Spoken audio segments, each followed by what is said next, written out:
Las siguientes imágenes son tomadas de una evaluación dinámica de la atención auditiva y de la atención visual. La evaluación dinámica es una técnica evaluativa que se realiza durante la enseñanza. Es una interpretación de la zona de desarrollo próximo. Entonces, ¿qué es la zona de desarrollo próximo? ¿Cómo se identifica la zona de desarrollo próximo? ¿Qué nos dice Vygotsky acerca de ello? Comencemos con la definición de la zona de desarrollo próximo. Este concepto fue propuesto por Vygotsky para explicar cómo se aprende y se desarrolla la inteligencia humana. Vygotsky expresa este concepto con las siguientes palabras.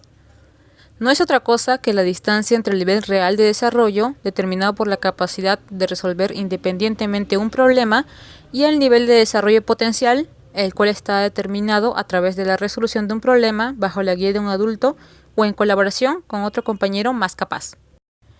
Entonces, la zona de desarrollo próximo se define como la diferencia entre lo que el aprendiz es capaz de hacer por sí solo, lo que corresponde a su zona de desarrollo real, y lo que hace con ayuda de otros más capaces, lo que llamamos desarrollo próximo, potencial o futuro.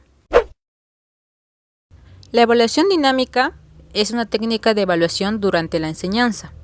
Se puede aplicar por medio de tareas cognitivas con dificultad progresiva en sesiones individuales de tutoría o mediante test psicométricos tradicionales. La evaluación tradicional solo se enfoca en estimar el nivel real del desarrollo cognitivo del individuo. Por otro lado, la evaluación dinámica tiene como finalidad valorar el nivel potencial del evaluado. Visualizar el desarrollo cognitivo potencial del evaluado es posible gracias al principio vygotskiano de la zona de desarrollo próximo. El niño puede hacer siempre más y resolver tareas más difíciles en colaboración bajo dirección de alguien y con su ayuda que actuando por sí solo.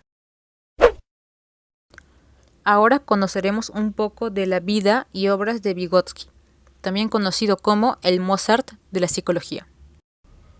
Vygotsky nació un 17 de noviembre de 1896 en Orsha, Bielorrusia, aunque pasó gran parte de su vida en la ciudad de Gomel. Se educó con tutores privados y culminó sus estudios de secundaria con honores. Desde pequeño recibió educación primaria en su casa con Salomón Aschis, quien desarrollaba el proceso educativo con una técnica con base en los diálogos socráticos. En su etapa universitaria, comenzó estudiando medicina, pero luego se cambió a la Facultad de Derecho. Asimismo, empezó a asistir a clases de historia, filosofía y psicología en una universidad no oficial. Vygotsky se graduó en Derecho en la Universidad de Moscú en el año 1917.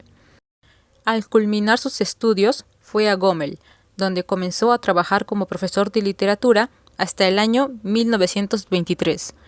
Más tarde fundó un laboratorio de psicología en la Escuela de Profesores de Gomel, donde brindó una serie de conferencias que luego se convertirían en la obra Psicología Pedagógica. En el año 1924 comenzó a dedicarse exclusivamente a la psicología. Los años de 1924 a 1934 fueron los de su mayor productividad intelectual y en Moscú, junto con Luria y Leontiev, formaron la llamada Troika de la escuela vygotskiana, donde muchos intelectuales rusos se incorporaron luego. Las investigaciones y escritos de Vygotsky se centraron en el pensamiento, el lenguaje, la memoria y el juego. Lev Vygotsky falleció a causa de la tuberculosis en el año 1934. Ahora se hará mención de algunas de sus obras. La obra más importante de Vygotsky es Pensamiento y lenguaje, la cual se publicó después de su muerte. Luria y Leontiev desarrollaron y difundieron su obra. Entre otras obras tenemos Estudios de la historia del comportamiento en colaboración con Luria, el significado histórico de las crisis en psicología, la conciencia como problema de la psicología del comportamiento y el desarrollo de los procesos psicológicos superiores.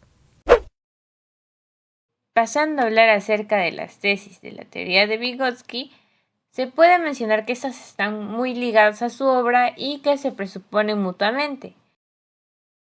En la primera tesis, Vygotsky señala que así como la naturaleza influye en la conducta humana, las personas también influyen en esta y así van creando sus propias condiciones de desarrollo en las que se desenvuelven. Y por este motivo se vio en la necesidad de encontrar un método que pudiera ver estas dos relaciones, ¿no?, que existen en el sujeto y en el medio. Por esto encontró al método genético experimental. Dentro de este método genético se puede mencionar que hay 4 tipos de desarrollo, los cuales ayudan a comprender los procesos psicológicos haciendo un análisis de cómo estos han ido evolucionando. Primero se encuentra la filogénesis. Vygotsky se encontraba interesado en encontrar una comparación sobre la acción mediada por instrumentos entre los humanos y los primates.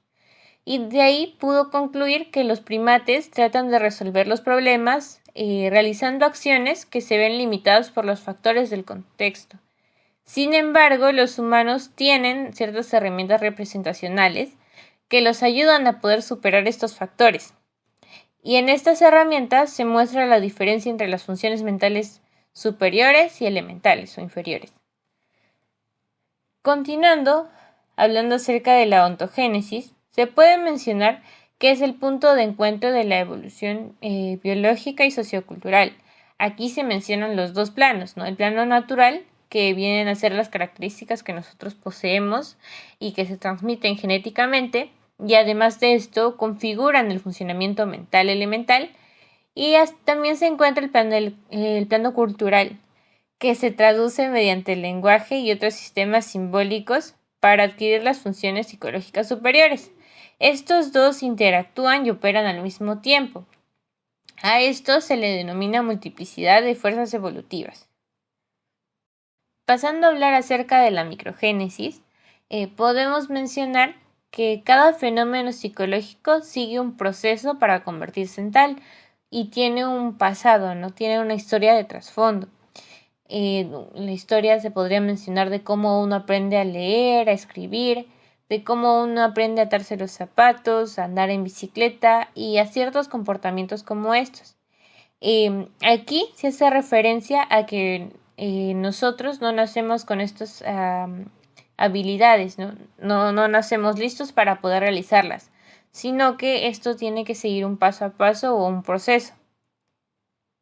Depende de la psicología y la pedagogía entender cómo el individuo pasa de la etapa de no saber algo a saberlo, porque todo en el repertorio psicológico pues, se asume que tiene un origen. Ahora hablando del histórico-cultural, aquí se menciona que se trata de comprender la inmersión del sujeto en el mundo cultural, ya que pues todos nacemos en un nicho de cultura y que ésta se considera una fuente primordial del funcionamiento psicológico. Los individuos participan en actividades culturales en su entorno y de esta manera pues van apropiándose y adquiriendo productos propios de esta. Se puede mencionar que la apropiación es un proceso activo, social y comunicativo, y también se señala que es importante en esto la educación y el aprendizaje. Ahora, pasando a hablar acerca de la segunda tesis de Vygotsky, se puede mencionar que las funciones mentales superiores parten de la vida social y para comprender al individuo debemos comprender estas relaciones sociales que él tiene.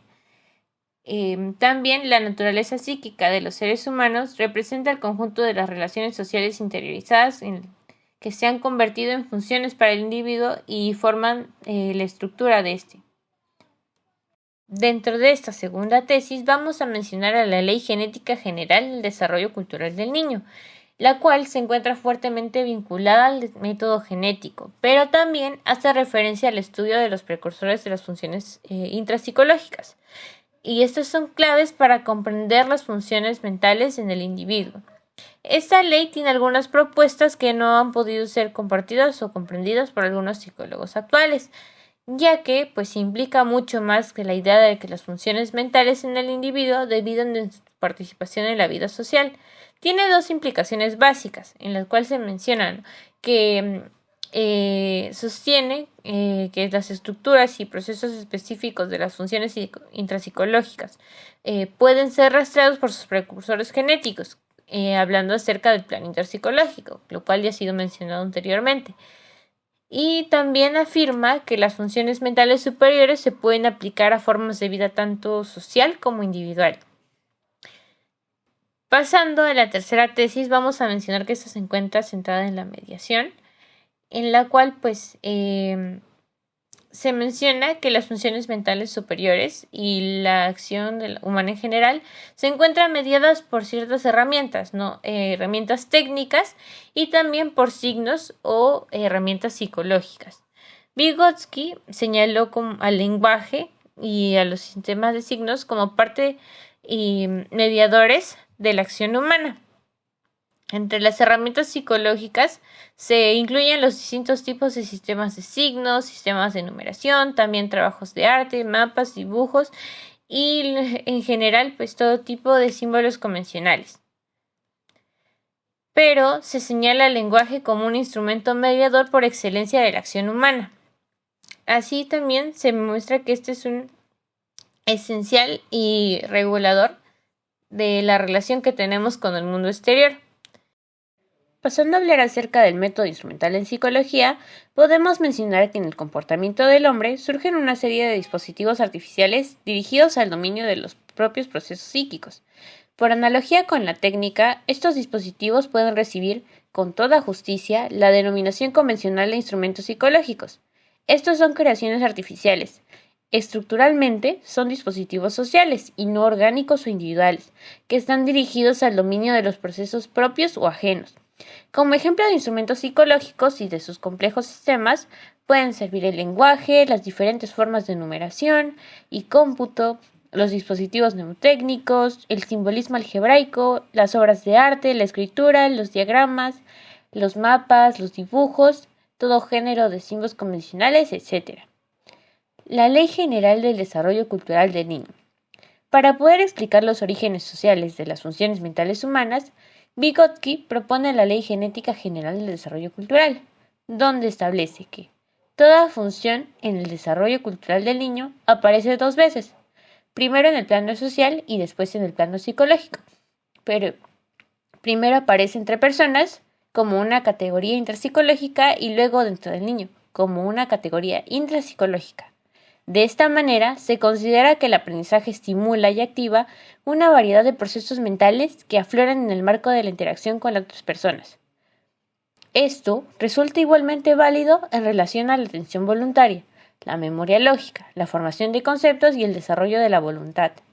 Además, se sobreentiende que la internalización transforma el proceso mismo y cambia su estructura y sus funciones. Las relaciones sociales o relaciones entre personas subyacen en todas las funciones superiores y sus relaciones. Siguiendo a Vygotsky, podemos afirmar que el niño forma su primera recta numérica con los dedos en el plano social, interpsicológico, guiado por un adulto. Con la práctica, el niño internaliza las operaciones de suma y resta, con ayuda de los dedos, objetos y más adelante con la escritura de números. Intuitivamente va creando una recta numérica mental. Metáforas de la zona de desarrollo próximo. De manera concreta, la zona de desarrollo próximo es aquella franja del conocimiento que necesita ser potenciada mediante la ayuda de otra persona. Esta idea, elaborada por Vygotsky, se basó en la concepción del desarrollo de Aristóteles, en la cual indica que es el cambio o tránsito del acto a la potencia. Se entiende por acto como el ser actual, la realidad del ser, y la potencia como la disposición para poder llegar a ser algo. Por ejemplo, las semillas en acto tienen el germen del árbol, pero para desplegar esta potencialidad requiere de condiciones. La potencialidad de la semilla se desplegará en un terreno fértil, por lo que se infiere en el que el desarrollo en este proceso es el tránsito de la semilla en acto al árbol en potencia. Otro ejemplo, si aún no ha quedado claro, es el del espermatozoide, que en acto es una célula y tiene la potencialidad de llegar a ser un hombre, pero requiere de pasar por ciertas condiciones. La potencialidad del espermatozoide se desplegará en un óvulo. El desarrollo es el tránsito del óvulo fecundado en acto al bebé en potencia, pero esto no acaba aquí.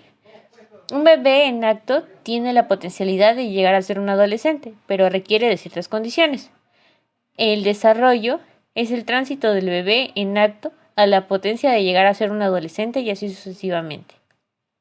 Según Vygotsky, de manera análoga, la mente humana tiene una zona de desarrollo actual y una zona de desarrollo potencial, por lo que para que se dé un cambio se requiere una interacción social entre adulto y niño. Ahora vamos a hablar acerca de los factores de desarrollo según Vygotsky.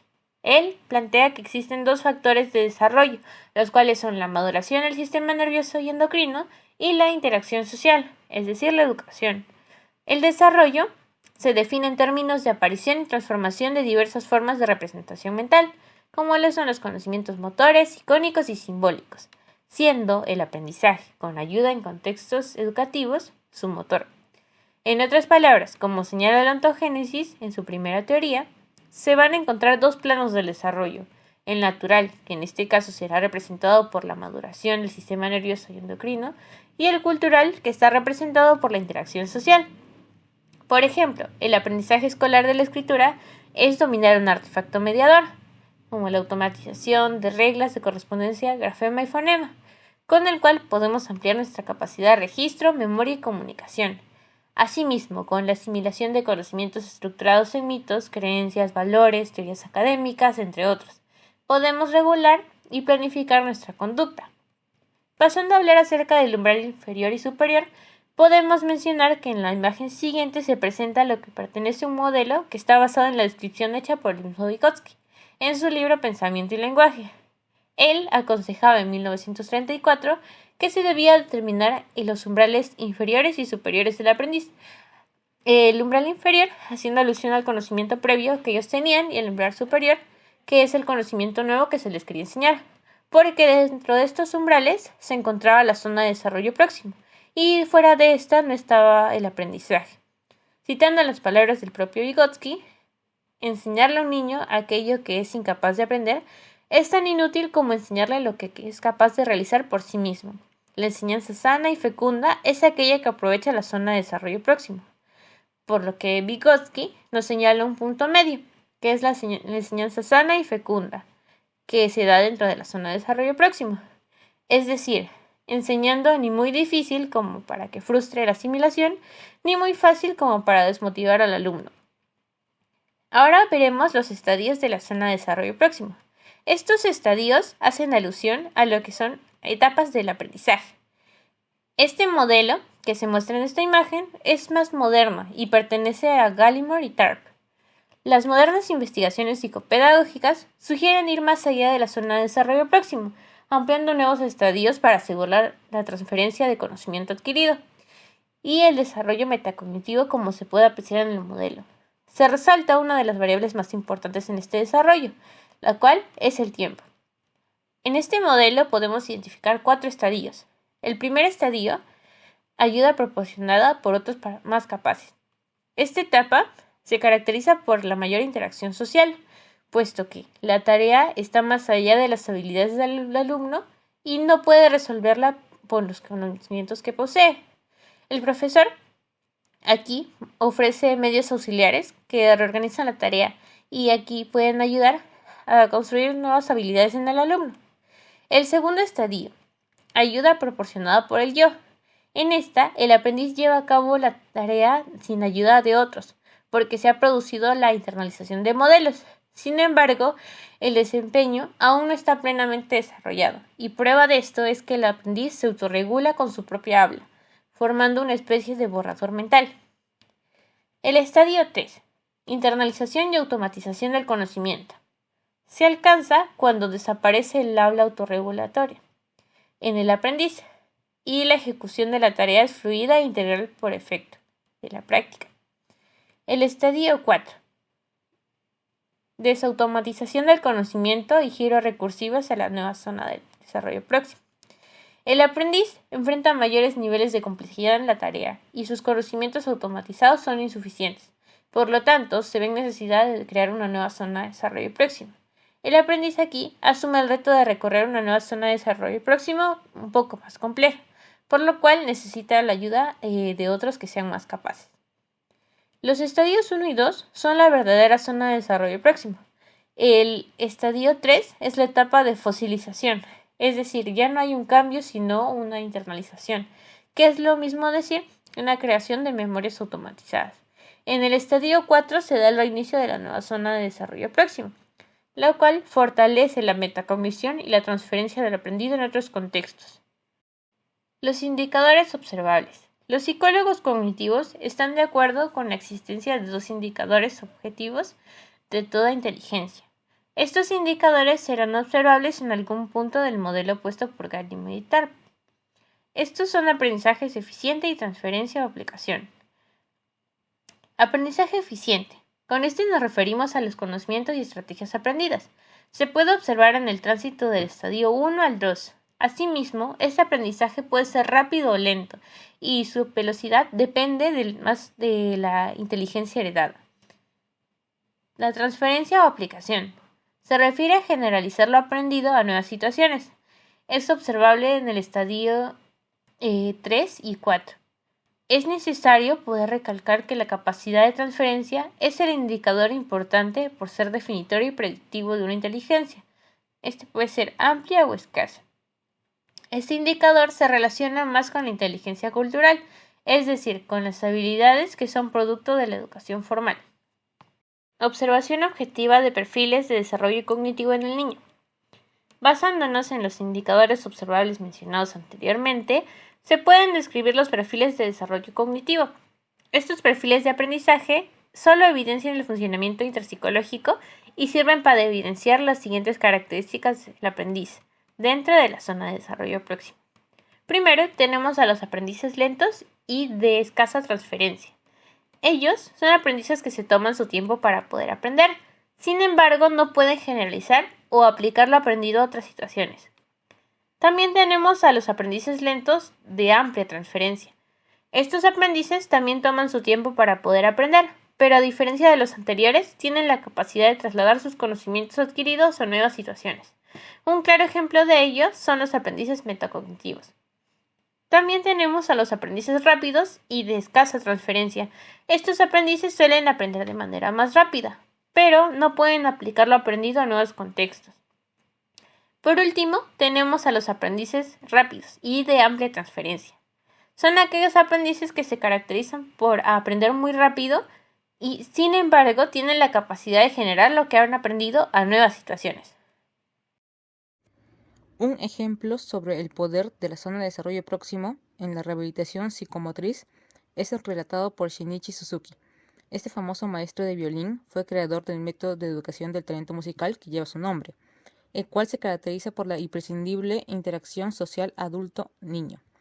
Pues el niño que aprende a ejecutar el violín en la academia de Suzuki debe de estar acompañado todo el tiempo de un adulto, generalmente la madre, quien participa activamente de las clases ayudando al niño a automatizar las notas musicales del violín. Suzuki refiere al caso de una niña japonesa de 6 años de edad, quien sufría de parálisis cerebral infantil generando movimientos involuntarios que le impedían sostener el arco del violín. Dicho trastorno del desarrollo incapacitaba a la niña de controlar los movimientos de su hemicuerpo derecho, además de producirle estrabismo en el ojo derecho. A pesar de ello, Suzuki no la rechazó en su academia porque afirmaba que todo niño posee, como diría Vygotsky, un desarrollo potencial que debe ser promovido mediante la educación. Por esta razón, Suzuki aceptó el reto de enseñar a la niña con la condición de que su madre asumiera el compromiso de apoyarla en todo el proceso. De este modo, la niña con parálisis cerebral no fue abandonada a su suerte. Suzuki y la madre de la niña asumieron el reto de sacarla adelante creándole un contexto de andamios. Gracias a la ejercitación diaria, en 6 meses, la niña pudo sostener el arco de violín a lo largo de toda una pieza musical. Comenzó a controlar su hemicuerpo derecho y el ojo desviado se fue normalizando. La zona de desarrollo próximo con evaluación dinámica. La evaluación dinámica es una técnica de evaluación durante la enseñanza. Se deriva de una determinada interpretación de la zona de desarrollo próximo y es una alternativa a las pruebas objetivas normalizadas. Dicha técnica se puede aplicar mediante tareas cognitivas de dificultad creciente en sesiones individuales de tutoría como el test psicométrico de Godenau-Harris o mediante test psicométricos tradicionales como las escalas de Wechsler. Evaluación dinámica con el test de inteligencia Godenau-Harris. El test de Godenau es un método para hacer una evaluación del nivel de inteligencia general y la personalidad de los niños por medio del dibujo de la figura humana. Esta prueba es sencilla de aplicar. A cada niño se le da una hoja de papel y múltiples lápices de colores. Posteriormente se les pide que dibujen a un hombre. Al realizar esta evaluación, se observa en el niño su capacidad de autorregulación, el cual está relacionado con la ayuda proporcionada por el yo y sus conocimientos previos, el cual se relaciona con la automatización, fosilización. En resumen, en esta primera evaluación se deja que el estudiante evidencie su nivel real de desarrollo cognitivo. Evaluación dinámica con la escala de inteligencia de Wechsler. La escala Wechsler de inteligencia es una escala para valorar las aptitudes intelectuales en el ámbito clínico y psicopedagógico. Se evalúa su capacidad de autorregulación, comprobando su capacidad de aprendizaje y desarrollo. Es decir, se puede visualizar el nivel potencial de desarrollo cognitivo del evaluado, observando lo que es capaz de resolver en el presente y en un futuro próximo. Trabajo de campo. Materiales. Se usó la hoja de registro test de Toulouse, que evalúa aptitudes perceptivas y atencionales, es decir, evalúa aptitud o capacidad para concentrarse, resistencia a la fatiga, rapidez, persistencia perceptiva. El procedimiento de evaluación dinámica consiste en una secuencia, test 1, teach, test 2. Esto quiere decir que se evalúa 2 veces. En la primera evaluación se aplica el test a la manera tradicional. A continuación, se le enseña a resolver la tarea. Finalmente, le aplicamos nuevamente el test para observar si se dan cambios cognitivos. En estas 3 etapas se observa cuánta ayuda y de qué tipo necesita el evaluado para terminar con éxito la tarea o el problema propuesto. El tiempo que consume, en este caso 10 minutos por test, y la transferencia de lo aprendido ante la misma tarea aplicada nuevamente.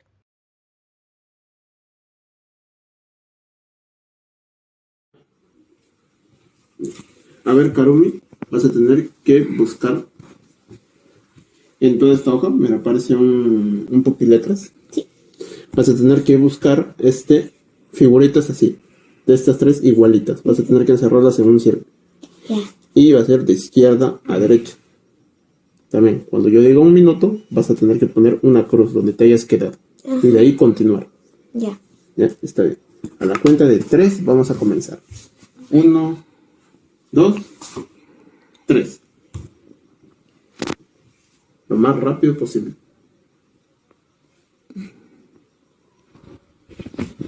Cada figurita que sea igual a estos 3 de aquí arriba.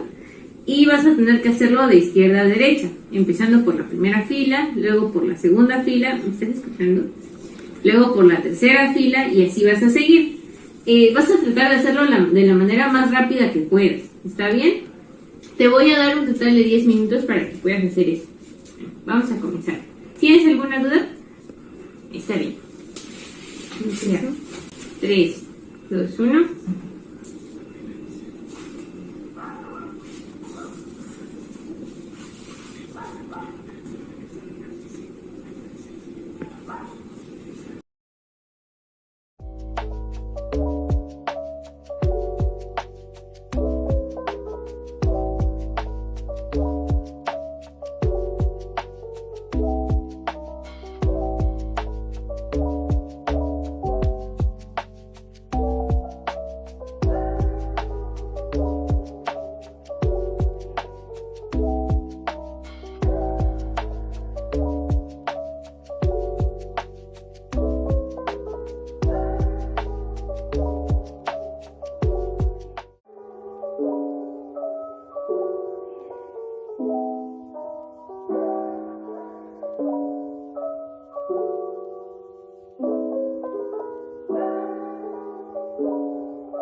Resultados. En la primera fase del test, el sujeto 1 obtuvo un total de 121 aciertos y el sujeto 2 obtuvo 133 aciertos. El número de omisiones que realizaron el sujeto 1 y el sujeto 2 fueron 7 y 4 respectivamente. Con respecto a la cantidad de errores, podemos mencionar que el sujeto 1 tuvo 2 y el sujeto 2 obtuvo 0 errores. Luego de realizarse la fase Teach con ambos sujetos, los resultados obtenidos fueron los siguientes. El número de aciertos de cada uno aumentó. El sujeto 1 alcanzó los 154 aciertos y el sujeto 2 los 158 aciertos. El número de omisiones que realizó el sujeto 1 fueron 3 y el sujeto 2 realizó 2 omisiones. Finalmente, el número de errores del sujeto 1 fueron 0 y el sujeto 2 obtuvo un solo error. Discusión. En la calificación de la fase Test 1 se observa la zona de desarrollo real de los evaluados y por valoración cuantitativa, el número de cuadrados bien tachados o encerrados debe ser superior a 100 tanto en el Test 1 como en el Test 2, porque el número de aciertos por debajo de lo señalado demuestra por lo general una inhibición anímica. Un puntaje alto de aciertos con muchos errores y omisiones, ejecución precipitada, y puede indicar un estado de ansiedad generalizada, es decir, una ansiedad constante y aguda que interfiere en las actividades cotidianas. En síntesis, en esta primera evaluación se deja que el evaluado evidencie su nivel real de desarrollo cognitivo. En la segunda fase, la fase Teach, el evaluador crea una zona de desarrollo próximo con el objetivo de prestarle su conciencia al evaluado. El evaluado resuelve con ayuda la misma tarea cognitiva que no pudo absolver solo en la fase Test 1. El evaluador asume un rol activo de enseñanza implementando un sistema de ayuda verbal para resolver conjuntamente con el evaluado la tarea cognitiva propuesta en la primera fase. Finalmente, en la fase Test 2, le aplicamos nuevamente el test para observar si se dan cambios cognitivos. El evaluado enfrenta solo nuevamente la tarea cognitiva propuesta en la fase Test 1. El objetivo es evaluar nuevamente su capacidad de autorregulación, comprobando su capacidad de aprendizaje y desarrollo. Es decir, visualizamos el nivel potencial de desarrollo cognitivo del evaluado, observando lo que es capaz de resolver en el presente y en un futuro próximo. En esta fase valoramos su capacidad de comprensión y transferencia de los conocimientos prestados en la fase Teach, y como se pudo observar en los resultados, el porcentaje de mejora del primer test con el segundo test fue del 27.2% y 19% en los sujetos 1 y 2 respectivamente. Según Vygotsky, la zona de desarrollo próximo es la diferencia entre lo que el sujeto es capaz de hacer por sí solo, lo que corresponde a su zona de desarrollo real, y lo que hace con ayuda de otros más capaces, el desarrollo próximo, potencial o futuro. En este proceso didáctico está implícito el papel que juega el habla humana como sistema de signos que regula los procesos mentales. La interacción social entre un experto y un novato es entendida como el intercambio de información y directivas que permite la asimilación de nuevos significados. Por ello, la evaluación dinámica tiene como objetivo valorar el nivel potencial generando un microdesarrollo cognitivo temporal en el evaluado, mediante un préstamo de conciencia de parte del evaluador. Este microdesarrollo momentáneo será producto de la exorregulación que ejerce el evaluador al dirigir verbalmente la memoria operativa del evaluado. En síntesis, el objetivo de la evaluación dinámica es visualizar el desarrollo cognitivo futuro del evaluado gracias al principio vygotskiano de la zona de desarrollo próximo. El niño puede hacer siempre más y resolver tareas más difíciles en colaboración, bajo la dirección de alguien y con su ayuda, que actuando por sí solo. Conclusiones. Lev Vygotsky considera que la interacción con los pares o compañeros juega un rol eficaz en el desarrollo de habilidades y estrategias, especialmente si el sujeto es un niño que se encuentra en plena formación. Vygotsky sugiere que los profesores puedan utilizar ejercicios de aprendizaje cooperativo donde los niños menos competentes puedan desarrollar habilidades con la ayuda de sus compañeros más hábiles, empleando el concepto de zona de desarrollo próximo. Por ello, se considera esta teoría muy importante en el ámbito educativo. Se resalta el papel del lenguaje en la construcción de conocimiento. El lenguaje sirve para organizar, construir y transformar el pensamiento, para aprender, comunicar y compartir experiencias con los demás. Desde esta perspectiva, el lenguaje cobra un papel protagónico como herramienta para crear las condiciones propicias para el aprendizaje y el desarrollo. Destaca el juego, puesto que crea una zona de desarrollo próximo en el niño. Asimismo, mediante ello, aprende a utilizar elementos culturales y adoptar distintos roles sociales. Se percibe al estudiante como un ser activo, reflexivo, producto de interrelaciones sociales en un contexto histórico y cultural.